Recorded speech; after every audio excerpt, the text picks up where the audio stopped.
back to another episode of the Format Podcast. You know I had to do it. You know I had to do it. We're going to talk Notre Dame versus Clemson, and not just the fact that Notre Dame upset Clemson, number 4 team in the country last night, but how they did it.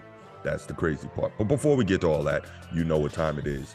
Go ahead and make sure you click that subscribe, that like, and that notification bell so you know when new episodes of this show come out. If you want the audio-only version of the podcast, we're available anywhere you get your audio podcast. Just open that search, type in The Format Podcast, do a little search. We should come right up. And make sure you leave a comment there or leave a comment here on YouTube and give us that 5-star review. All that stuff helps us in the algorithm, helps us rise, helps more sports fans find us, helps us find more sports fans. All right, so let's get right to it. So last night, Notre Dame hosted number 4 Clemson, and it's been an up and down season, to say the least, for the Fighting Irish. Marcus Freeman's first year as head coach, we know it's been discussed ad nauseum. Clemson came in number 4 team in the nation, favored to win the game. Number 7 rushing defense in the country, only allowing just under hair under 87.9 rushing yards per game. Notre Dame, obviously the strength of its team this year is the rushing offense, O-line, all that good stuff. No one could have expected what they were going to see out of Notre Dame. Notre Dame didn't play a perfect game because obviously the passing offense wasn't there, but last night it did not need to be. Notre Dame played a near perfect game. They played the type of game that coaches love, executed in all 3 phases. You got 2 interceptions, one of them returned for a touchdown. You got a special teams big play, the 6th block punt on the season by the Irish, and the said block punt returned for a touchdown. You had 4 sacks, 7 tackles for loss by the defense. The defense also held Clemson under 100 yards rushing. Defense held Clemson under 200 yards passing. And of course, the offense, that big road grader O-line, did what they're supposed to do and manhandled that Clemson defensive line, chock full of NFL players, to the tune of over 260 rushing yards. No one could have imagined that Notre Dame was going to play the way they played last night. It was 28-0 before Clemson was able to get a couple of late game garbage time touchdowns to make the score look a tad bit more respectable. This was just crazy. You know, obviously I'm watching the game, and coming into it, my thoughts were kind of obviously Clemson knows that Notre Dame is going to try to run the football because that's Notre Dame's identity. That's what they do. Clemson knows that.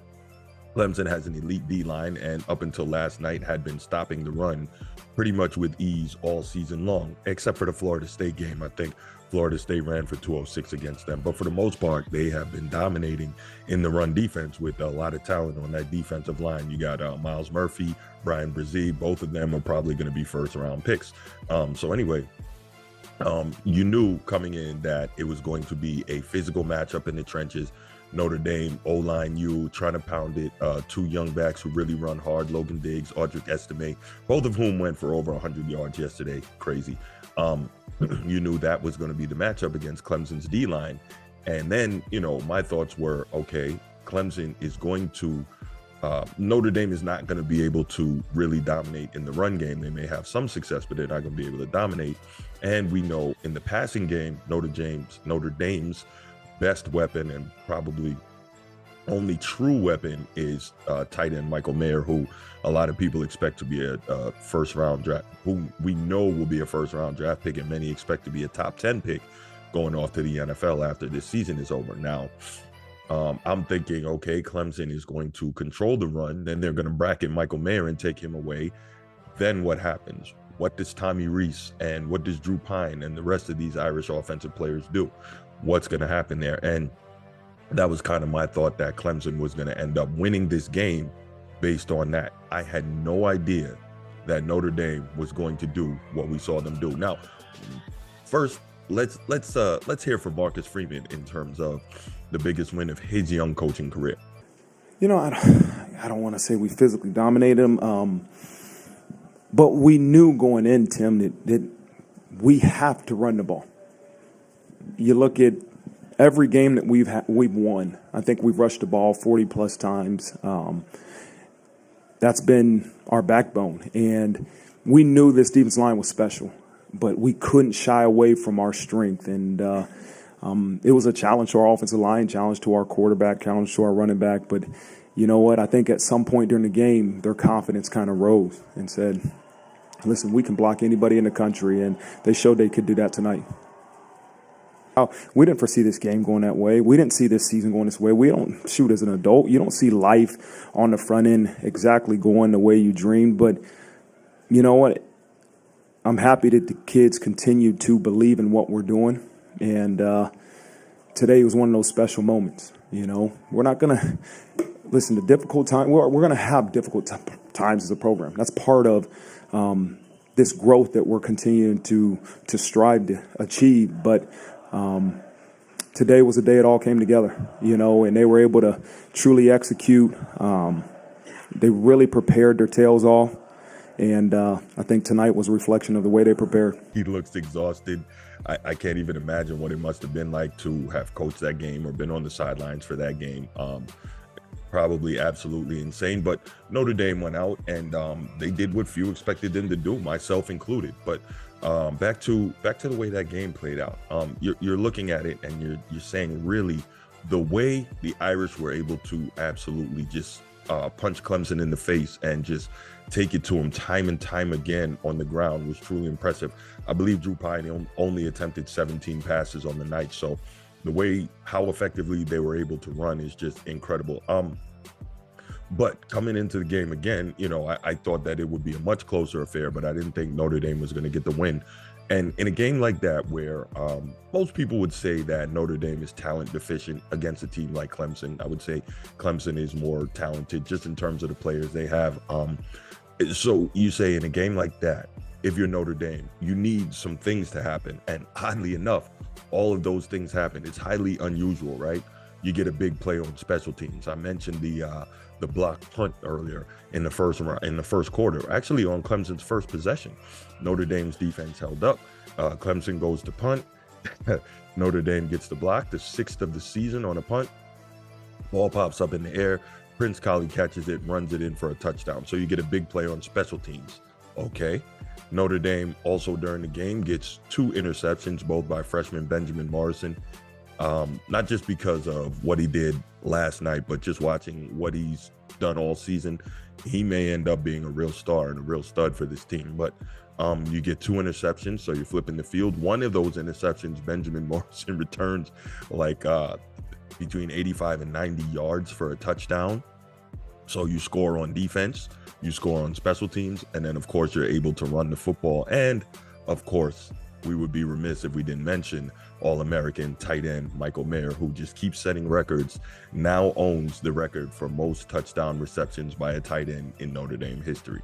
He is the most prolific tight end in Notre Dame history, which is also tight end U. So, I mean, you look at it, you see everything that happened for the Irish tonight, and it couldn't have been much more of a perfect game. Now, obviously, Marcus Freeman and his coaching staff, while they're happy tonight, they're probably resting, getting some good rest right now. But you know they're going to be back at it later today, watching the tape. What can we do better? Where can we continue to improve? Because later this season, to end it, you've got to go out west and play USC, who is revamped, obviously, under a former Oklahoma head coach, Lincoln Riley. And that offense is humming, clicking on all cylinders.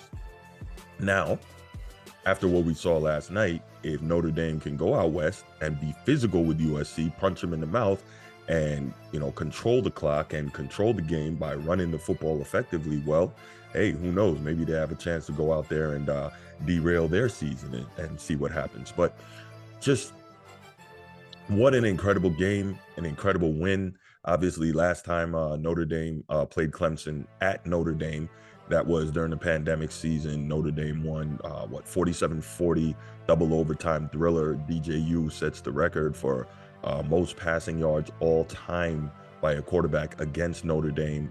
But this wasn't that same team. This wasn't that same Clemson team. This wasn't maybe that same Notre Dame team. It was different. And there's going to be no excuse today about Clemson's starting quarterback not playing. There's going to be no excuse for that. Notre Dame went in there. They did what they're supposed to do. And it's so funny for Clemson being the team that's supposed to have the, the vaunted defensive line and the great defense, you see it, and they had only one sack on the night and 4 tackles for loss.